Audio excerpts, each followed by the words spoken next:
Welcome back to the Wealthy Lawyer Squad podcast. My name is Lauren Klein and I am your host. Before we dive into the topic today that I am so excited to talk about, end of year reflections and goal setting for 2025. I just can't believe it's almost the end of year. I don't know how this even happened. It's just unreal to me.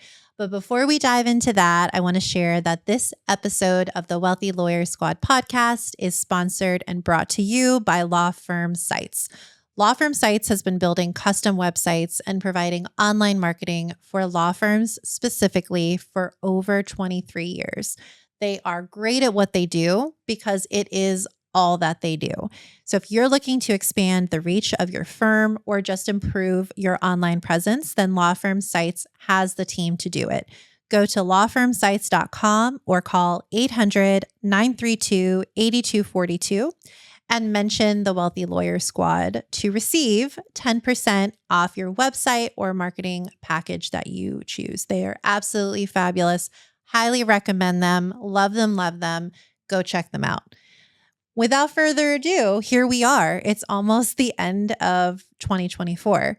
As of today, when I'm recording this, we are in October. So depending on when this is released, we are going to be much closer to the end of the year. I don't know about all of you, but this year has by far been the fastest year of my life. It has gone by in literally the blink of an eye. I'm sure part of that is because I have two little ones. One of them is 2 and the other's going to be 4 next week. I don't know how this happened. I think he was born yesterday. It makes absolutely no sense to my mind and my brain. And I thought that the COVID years were the years that went by like the blink of an eye, but 2024 has just sped by. I think also because I'm in the midst of growing and building a law firm and a brand with Flourish Law Group that has also it just sped up time. It's unreal. And then growing, the Wealthy Lawyer Squad, launching the very first cohort of the Lawyer Success Blueprint has been so much fun. And just doing the Mindset and Money book club with our squad members has been incredible. Monthly yoga, all the things that you get when you join the squad. It has been so rewarding for me to grow that and to see the results for those who are joining the squad and who have joined, and just hearing the feedback and seeing the transformations and the shifts and the goal setting and the goal accomplishments, and just watching people's mindsets around money and life and success and what is available to them shift and change. It's all that I could ever ask for. So I think between all of that, it's just flown by. And I wonder, is it the same for you? Are you also feeling like 2024, like you blinked and all of a sudden we're almost at 2025? I don't know. It is just so wild. So I think now is the perfect time for us all, myself included, to reflect back on the year, what we've accomplished, and then think about where we're going for next year. So if you're not driving or walking, I think it would be fabulous if you could get a piece of paper, get your journal out. And if not, just check the show notes for these questions, because these are going to be great journal prompts for you to reflect back over this past year and to start to think about where you're going next year and the years thereafter as well. So I think what happens so often, especially for those of us who are A-type and, high achievers, overachievers, is we get a win and we're like, great, got that win, on to the next, on to the next. But how often do we actually take a step back and look at all of our accomplishments? Ever since I started doing this exercise, it is mind-blowing how much we each accomplish in a year. But if you don't take a step back and go back and think about and write down everything that you've done, it's so easy to focus on, oh, I didn't get to this, or I didn't accomplish this goal, or I fell short of what I wanted to do here or there. But it's that mindset shift, right? It's the perspective and the perception of what you have accomplished. When you sit down and you write out everything that you've done in one year, you will be just incredibly, incredibly flabbergasted at how much you have accomplished. I want you to think about, your biggest wins for the year and even the smaller wins. Was there something that you received kudos for at work, or did you get a really good grade in law school or a huge compliment from a professor? Did you win any awards? Did you bring in any new clients? Did you have accomplishments on a personal level? Did you lose significant weight? Did you start a meditation practice? Did you travel somewhere that you always said that you wanted to go, but you weren't sure if you would ever make it? Whatever it is, those are all incredible accomplishments that you should be so proud of and you should take note of, and you should really record those and memorialize them for all to see. Something that I'm doing from our past trip that I was talking about in the last episode with our Alaskan cruise is I bought a photo album where we can put pictures and I can also write out what we did each day. Since my boys are so small, it's really likely that they won't remember very much about the trip. I think they'll remember how they felt and the fun that we all had. But I'm going to write out, every day what we did because I want to memorialize all that we did. So as they get older, they can go back and they can look at it, look at the journal, the photo albums with, the journal entries. And even maybe one day if they have kids, they can, be like, wow, in 2024, mom and dad took us on this incredible trip and we did all these fun things. If you don't write things down and memorialize, it's so, so hard to just forget that it's even happened. Another thing that I think would be really fun and highly recommend that you ask yourself and journal about as well are what challenges did I face and what did I learn from them? So for Kristen and I with Flourish Law Group this year, we're definitely going to be doing this exercise to see what challenges, number one, what challenges did we face and to give ourselves kudos for overcoming them, figuring out a solution. And then also to figure out how do we want to approach those things different next time, or how can we avoid that challenge or mitigate that challenge? What can we change in our processes and procedures and our day-to-day operations to avoid that or to have learned from that? Is it something that maybe you had a class in law school that you didn't fully understand and you had a difficult professor who wasn't willing to sit down with you? What did you learn from that? Was it learning how to build a relationship with a challenging professor or boss? Was it figuring out other ways to understand the material, whether from outside resources or from other students? What did you learn from that experience? Maybe, like we talked about in the last episode, you suffered burnout during law school or during your law career. What did you learn from that challenge, and what can you change going forward to make sure or try to prevent that from happening again and from going through law school or your law practice in a healthier way?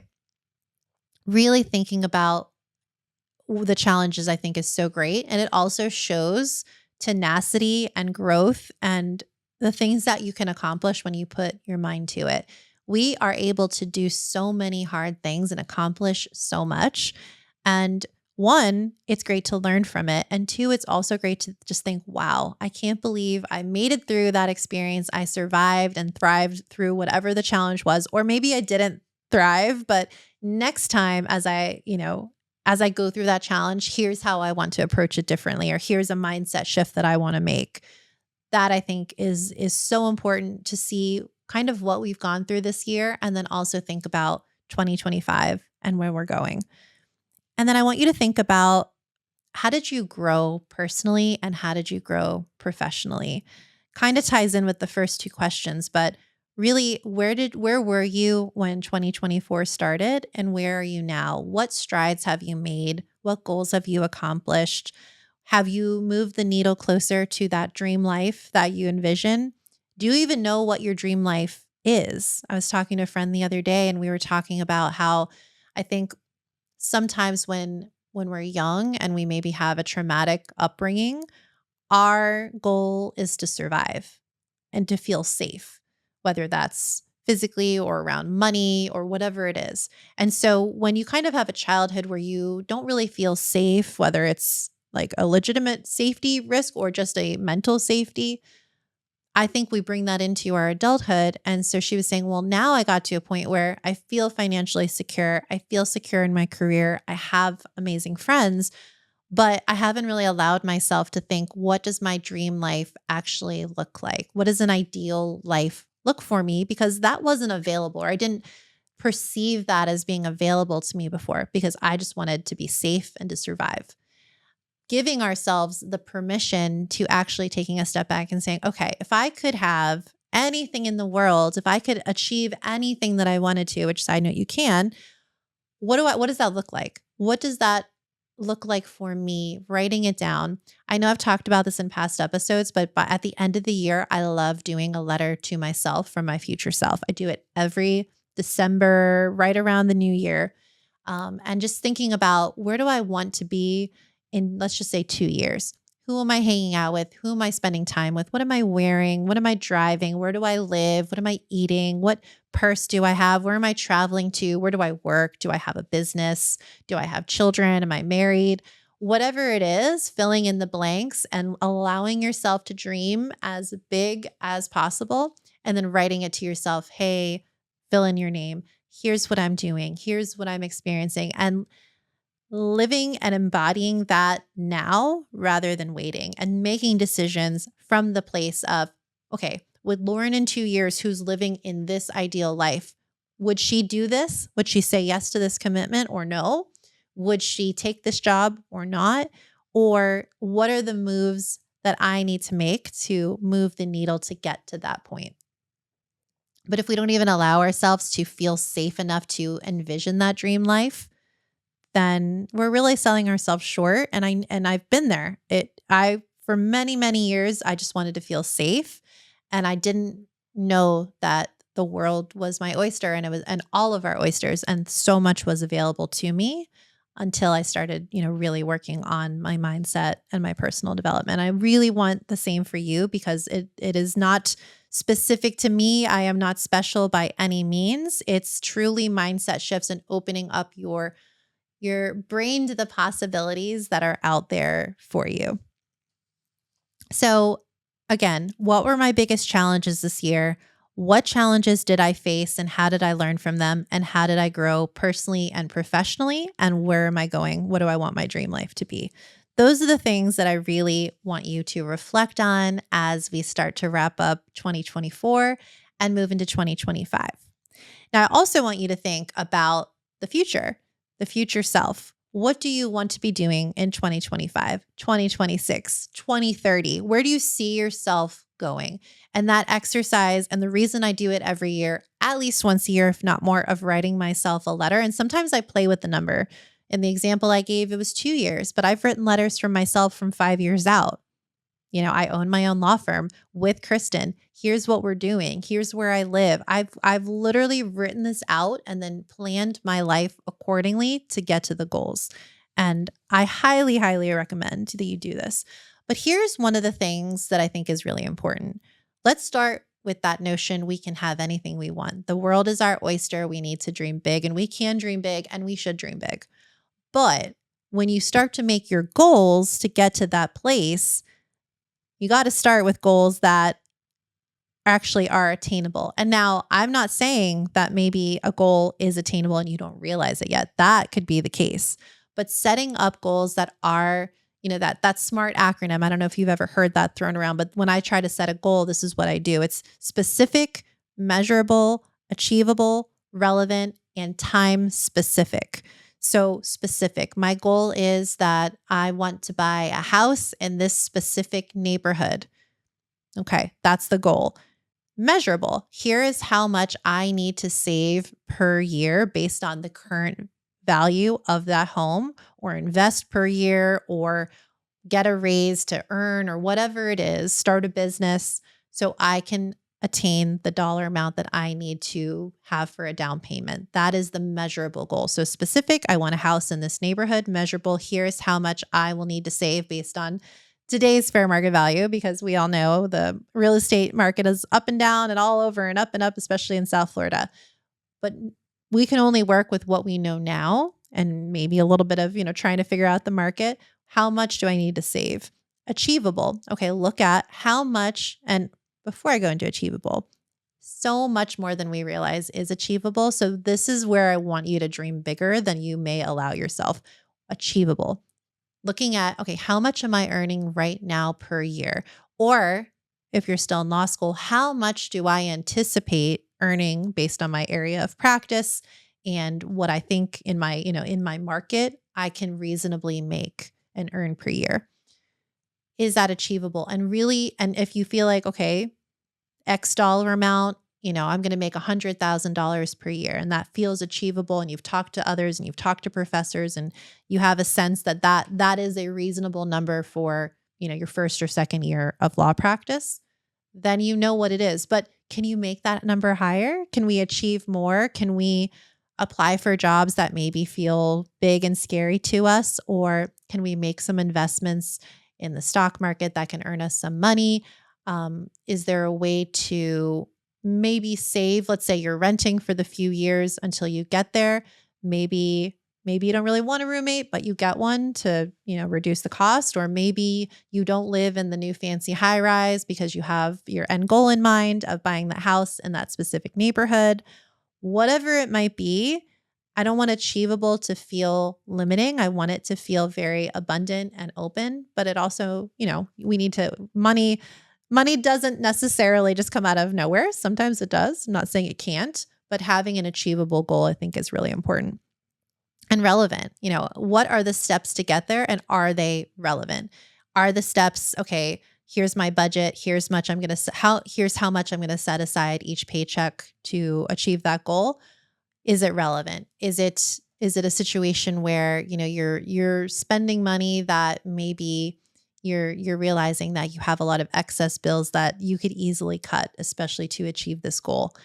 Or maybe you start thinking about, getting a new job, moving to a bigger firm, moving into a different area of practice where you will earn more money, or a different market, whatever it might be. I remember an example of a lawyer I knew. She was living in New York and she wanted to pay off all her law school debt. She decided to move her family to Texas, where the cost of living was significantly lower. She was still able to get a job that paid really well, but because she significantly reduced her cost of living, she now has no law school debt, and she's a real estate investor and a practicing attorney. So thinking outside of the box and not just sticking with whatever that status quo, challenging that status quo to see, is this decision relevant to my goal? Does this help me, again, to move that needle forward? And then time bound. Okay, I want to buy a house in this specific neighborhood in 2 years, in 3 years, and then working backwards from there. Okay, so how much do I need to save? How much do I need to invest? What steps do I need to take? Maybe I invest my money with a certain bank to make sure that I get a lower interest rate through, that their mortgage lender side of the industry of the bank. Things of that nature. Maybe get a financial advisor to make sure that you're staying on top of your money and you're making smart money decisions. Maybe you start reading books about investing or real estate investing. Maybe you buy a duplex in that neighborhood and then you can rent out one side and live in the other side for free. House hacking. I don't know. It's not necessarily about the how. It's about knowing where you're going and then creating those action steps, and also being open to pivoting as things might change, as the market changes, as your life changes, whatever it might be. And that's just one example. I could give so many, but I think that that's a really good way to start thinking about it. And that way, it's not just a wish; it's an actual goal with measurable steps that you can start to take. So I want you to think. Add another journal question. What is it that I want to achieve? What goals, as I write this letter to myself, what goals do I want to achieve in order to get me to that dream life, that dream future me, in a way that is smart and does have those measurable components to it?